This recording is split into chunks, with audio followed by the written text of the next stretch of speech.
Radio. You're listening to PetLifeRadio.com. You've had a long day at work, and you can't wait to just get home, take off your shoes, plop yourself down in your favorite chair, and relax. You walk up to your tranquil residential home and your neatly manicured lawn in your quiet suburban neighborhood, put the key in the lock, open the door, and... Yes, the pets have gone wild! What were you thinking? Welcome to the show about everything you always wanted to know about exotic pets, where to get them, what to feed them, and how to care for them. You'll even find out why some people live with a monkey. Now, here's your host, exotic pet expert and author Bob Tart. Hey, Bob, what were you thinking? Hi, I'm Bob Tart, author of the books Enslaved by Ducks, Kitty Cornered, and Foul Weather, and I am here speaking to Cayr Ariel Wulff, otherwise known as C.A. Wulff, otherwise known as Ariel Wulff, and she is an author, a blogger, columnist, an animal rescuer kind of person, animal advocate, I guess is more correct, an artist. Ariel, I can't even describe everything you do, but how are all of your personalities doing today? Everybody's just fine, Bob. Oh, okay, good. Ariel is the author of some fabulous books, including Born Without a Tail. That was the first book I read of hers, and its follow-up, Circling the Waggins. And these are books about the animals that Ariel has taken in over the years with her partner, Dalene, and mostly dogs, right? Mostly. Yeah. And she has some ebooks, and I talked to Ariel on the phone a couple weeks ago, and I mentioned her doing a podcast, and I was expecting that we would do it on her. I don't know if this is your most recent ebook. I guess not, because you have a new one about lost dogs. That's in print and in ebook. It's called Finding Fido. It's a guide to helping people find their lost pets. It's a little bit more than that. It gives tips on how to make sure your pet doesn't go missing and what to do if you find a lost pet, and if you lose a pet, the steps to take in order to get it back. 3 to 4 million animals are put to death in shelters every year, and we don't think about it, but a great percentage of those animals are lost pets that people don't reclaim because they don't know where to go or what to do.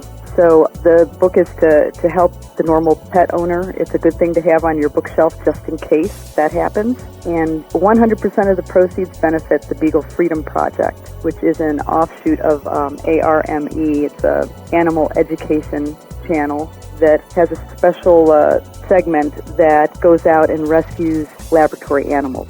Yeah, absolutely. And then you also have another great book, an ebook called How to Change the World in 30 Seconds. Right, and that book is also available in print, Bob.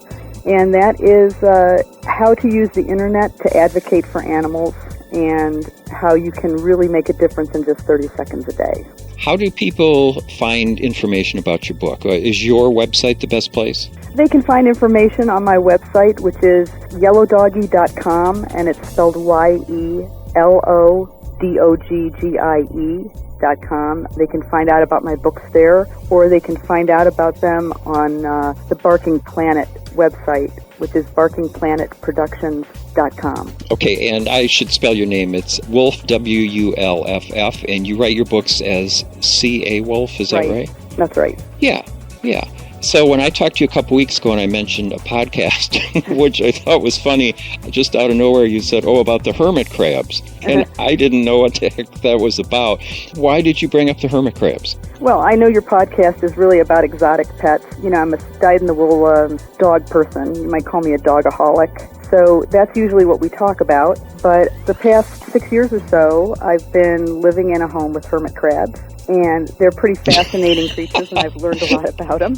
That sounds... It sounds funny, living in a home with hermit crabs. Yeah, I envision them kind of, you sort of being a boarder there. But...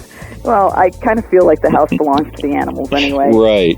But they're not my crabs. They're Dalene's crabs. Okay. And I'm no expert, but I certainly have learned a lot about them. And they're pretty fascinating. But the reason they were also in the front of your mind, didn't you do a blog about them recently for... I did. I recently did a blog post for Kelly's Critter Talk on Blogspot. It was called There's No Such Thing as a Throwaway Pet.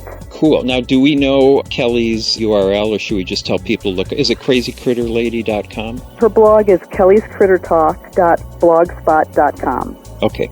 All right. And okay. And you can also go to, I think, crazycritterlady.com, which is her website. Her website right. will take you all over the place. So, right. Okay.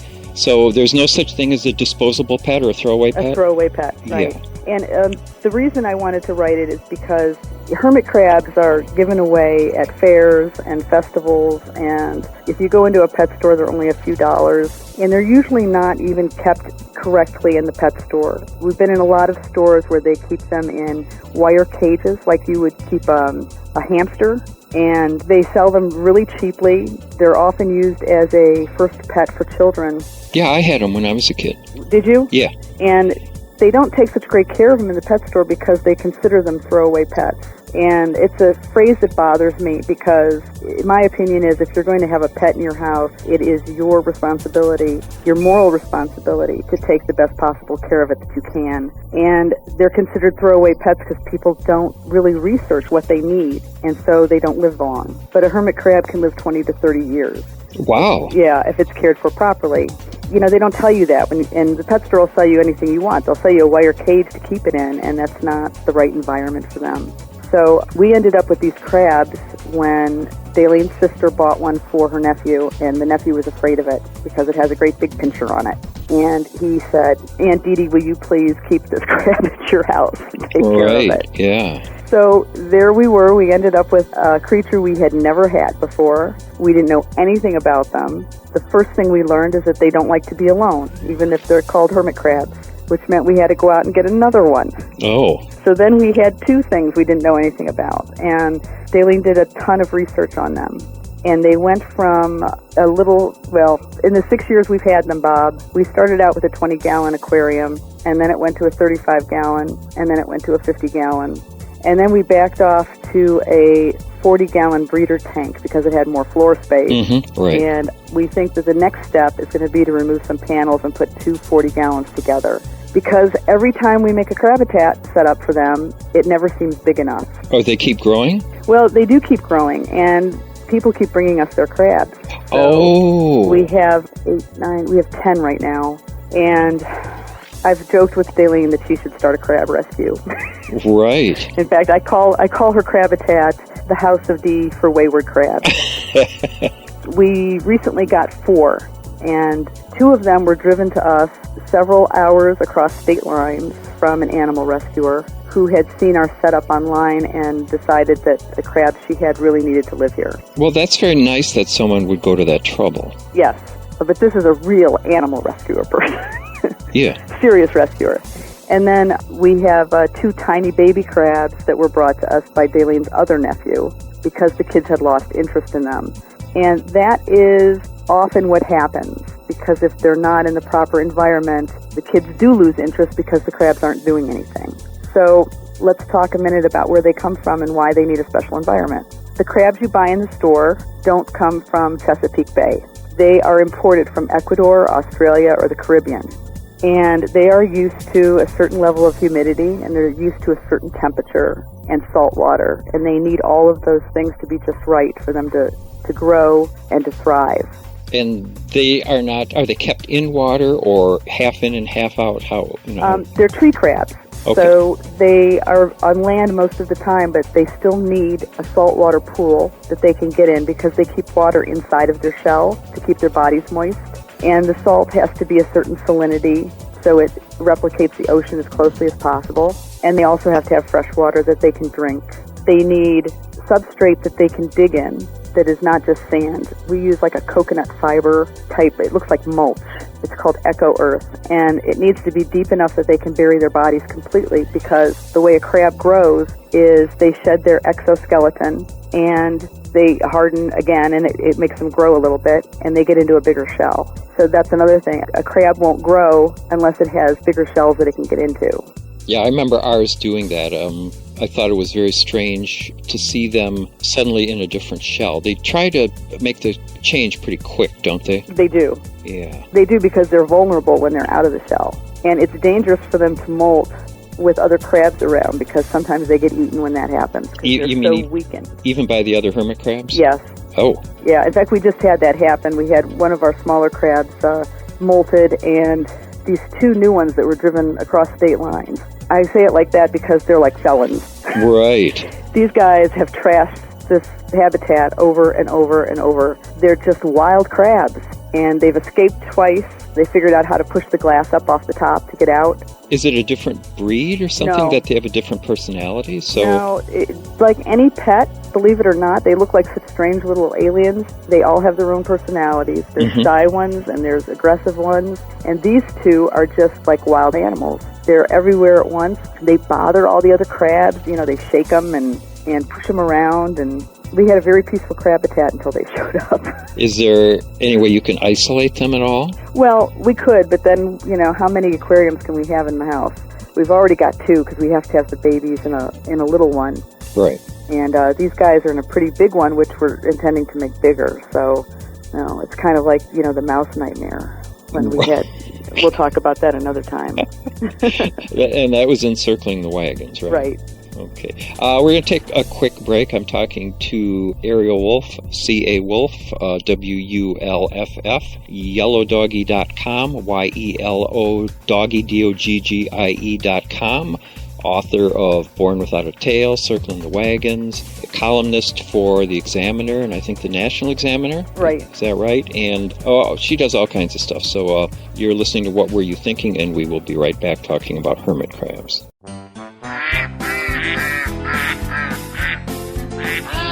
What Were You Thinking? We'll be right back after Bob gets the ducks out of his living room. Don't go away.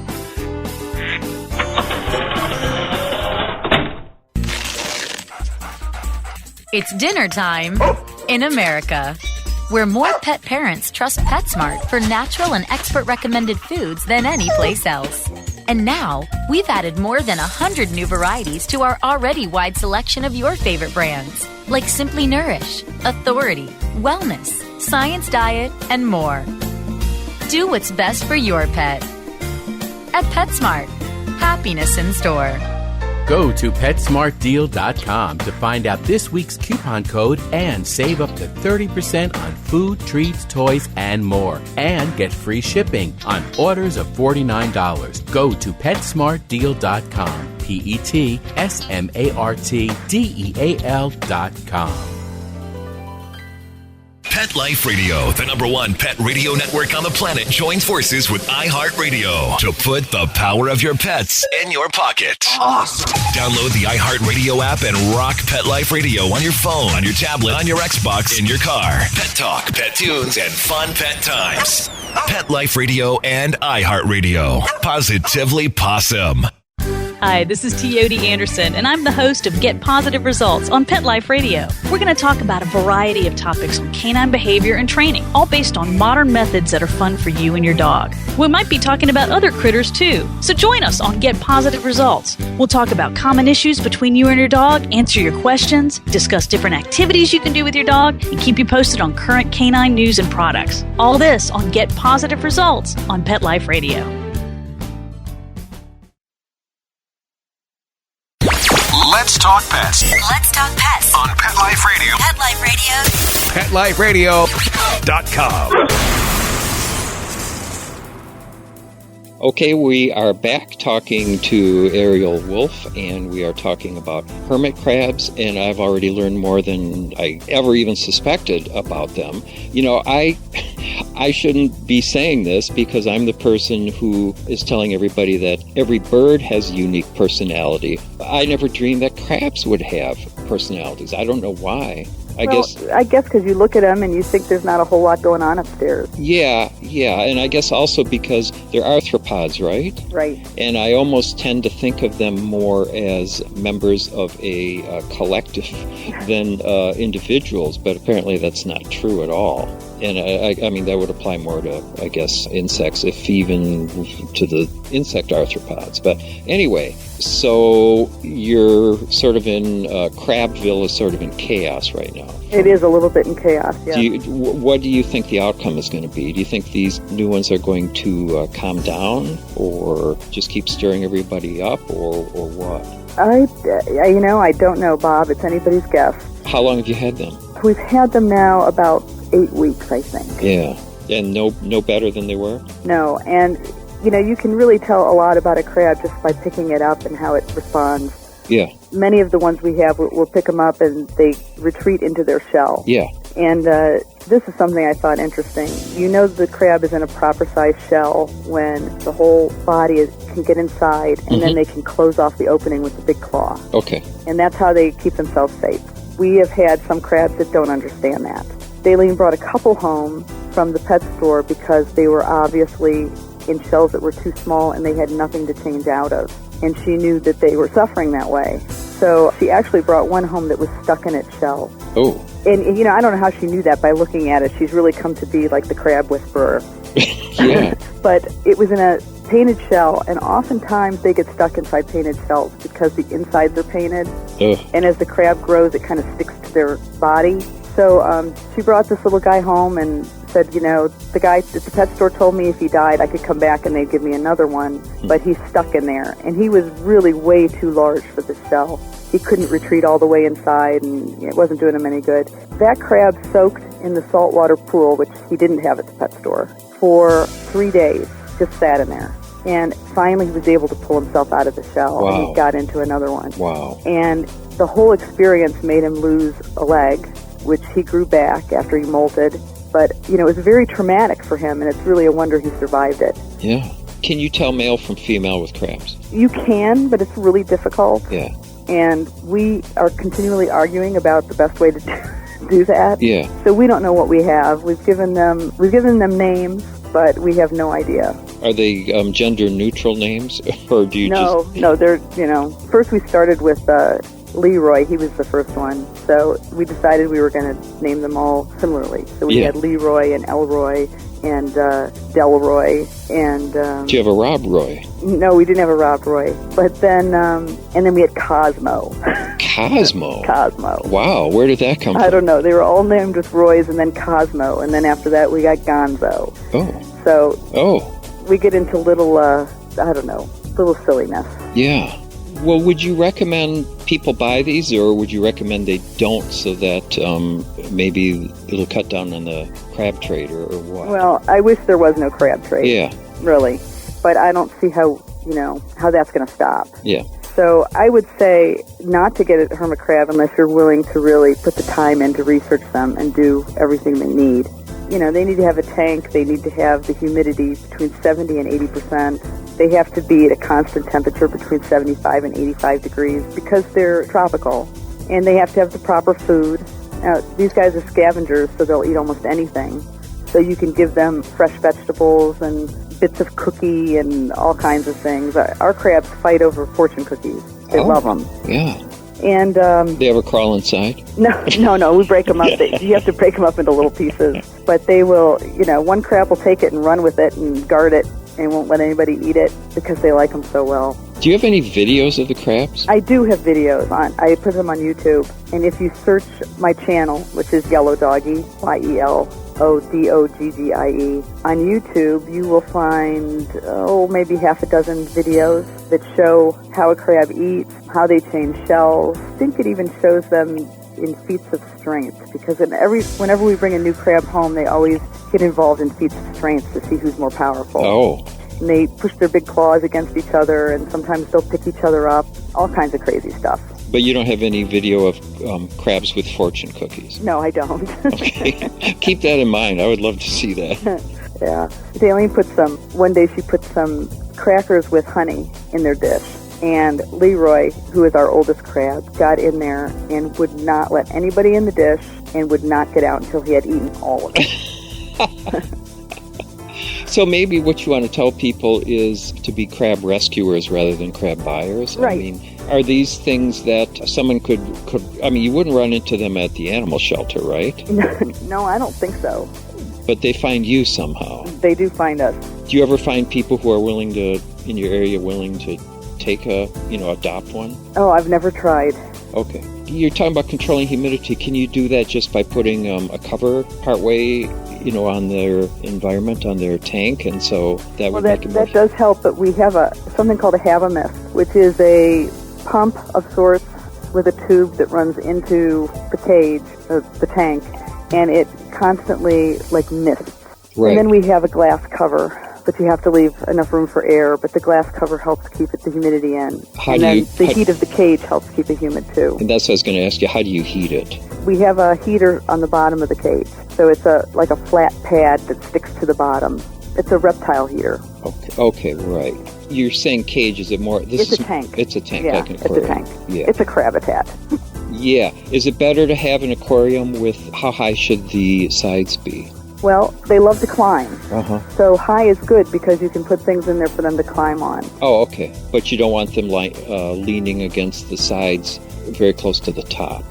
In other words, so that they... you have to secure the top because if they find an opening, they will come out. And these two that we just brought in, they escaped the first night we had them and figured out that they could push the glass up in certain areas. Wow. And then the one spent 2 days after we weighted it down, spent 2 days walking across the top of the cage upside down, feeling every place to see if he could push it open. So do you have like a screen cover or a mesh cover or something? We have a screen cover with glass lenses on top of it. Glass lenses. Yeah, it's a tempered glass, so you can lay the light right on top of it and it won't break. Oh, gotcha.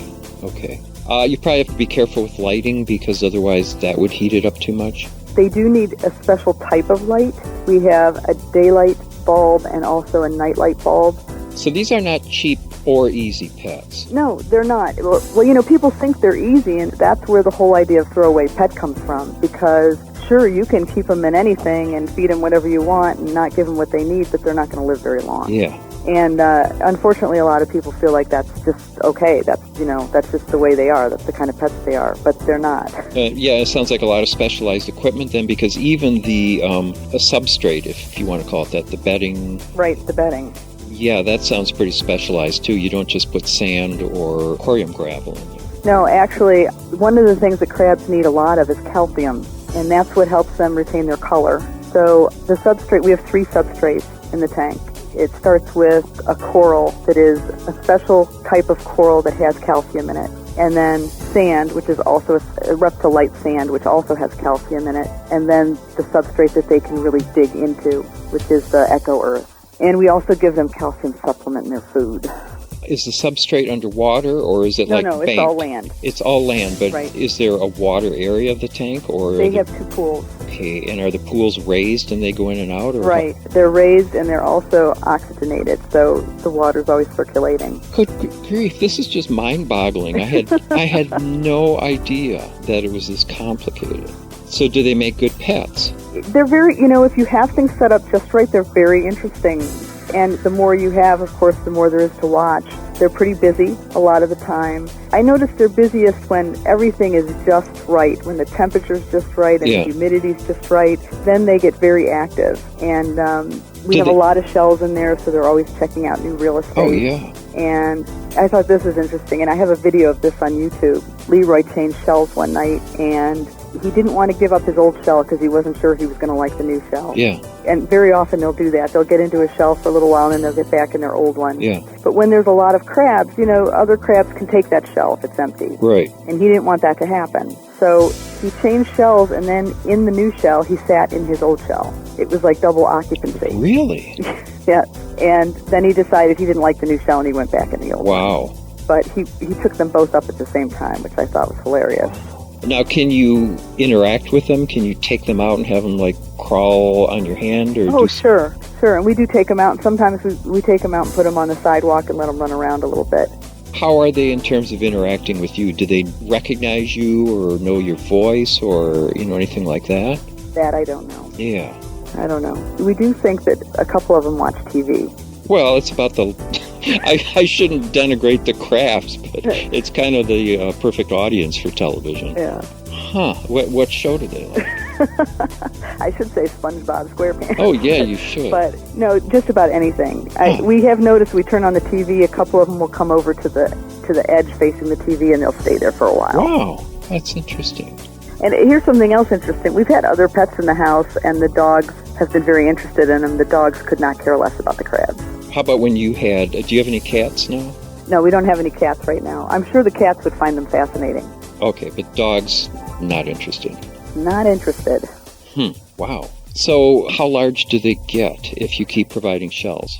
I guess we'll find out. Right. I know Leroy started, he was probably about the size of a $50 when we got him. Okay, we talking the shell and crab, the whole thing, or just him? We're talking just him. Okay. And now he's about the size of my hand. Really? Yeah, so he's in 6 years, he's gotten pretty large. Big guy. He is a big guy. And the two that came from Pennsylvania are also big guys. Wow. Have you gotten pinched before? I have not. So they just generally don't do that a lot. Well, they will pinch if they feel threatened, if they feel like they're going to be dropped. Yeah. So when you hold them, you're supposed to hold them with your hand flat, and that way there's nothing for them to grab onto either. Many of them, when we pick them up, retreat inside their shell, but a couple of them are very gregarious. I don't know, is gregarious the word? They hang way out of the shell when you pick them up, like they're going to jump out. They're extroverts. Yeah, extroverts. Huh. Well, look, believe it or not, we have run out of time. I had no idea that there was so much to hermit crabs, and of course we've only scratched the surface. So thanks so much. Let's get some more information about you. And just, I guess, basically start with your website again, and that's yellowdoggie.com, YELODOGGIE.com. The 2 books of yours that I've read, I have to confess I've only read 2. I can't recommend them enough to any people who love reading good, humorous, insightful stories about dogs and cats, and I think hermit crabs are in your second book, right? No, the mice are in the second book. No hermit crabs. Okay, so we've got Born Without a Tail and Circling the Wagons. Those are the 2 I've read that are basically, those are the 2 extended memoirs, right? Right. Yeah, fabulous books, just really, really good. So I would encourage anybody to, I would say start with those, but depending on what you're interested in, because your book's about how to change the world in 30 seconds, and what's the name of your book about the lost dogs? Finding Fido. Yeah, that sounds pretty crucial. That's pretty amazing. So everybody go to yellowdoggie.com and find out all the great stuff that Ariel has to offer. And are there links to your columns at the Examiner there? There are not. If somebody wants to look at the Examiner columns, I have 2. I have a Cleveland column, which is Cleveland Pets Examiner, and I have a national column called the National Animal Books Examiner, which reviews animal books. All right, good. Okay. Well, Ariel, thanks so much. Always fun talking to you, and we'll do another show and talk about how to change the world in your book about the lost pets. So we'll do that too. And so you're listening to What Were You Thinking with Bob Tart, and thanks to everyone for listening, and thank you to my producer, Mark Winter. And please look me up at bobtarte.com, BOBTARTE.com. Look for me on Facebook and on Twitter. Ariel, you want people to look you up on Facebook, or just leave you alone? They can look for me on Facebook. The page is C.A. Wulff, and I'm also on Twitter as Yellow Doggie. Okay, all right. Okay, thanks, Ariel. Let's Talk Pets, every week on demand, only on PetLifeRadio.com.